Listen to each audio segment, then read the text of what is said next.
आज ये नीम का पत्ता बता रहा हूं। नीम का पत्ता दुनिया इसकी पूजा करे। जहां नीम का झाड़ रहता है, पीपल का झाड़ रहता है, नीम का झाड़ पीपल का झाड़ कहाँ रहता है, वहां रोड मारते रहते हैं कट्टे बंदाल को। दोस्तों, पूजा पूजा तो इसके मालिक की करना था, प्रभु ईश्वर की पूजा करना था, प्रभु ईश्वर की इबादत करना था, बल्कि झाड़ों की इबादत, पत्तों की इबादत हो रही है। मेरे दोस्तों भाइयों, उसमें फायदा देखकर, इसमें फायदा क्या है।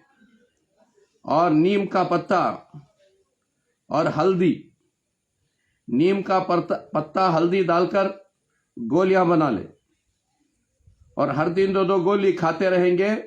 जिंदगी में कैंसर नहीं आएगा और शुगर नहीं बढ़ेगा, शुगर ना बढ़ेगा ना कम होगा, और खास खुजली की बीमारी नहीं आएगी, खून पाक साफ रहेगा हमेशा।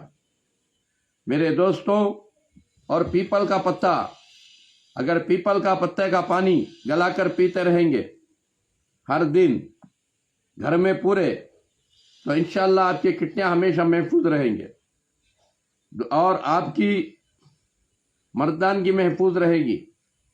मेरे दोस्तों, एक खूबियां देखकर दुनिया चीजों की पूजा शुरू कर दी।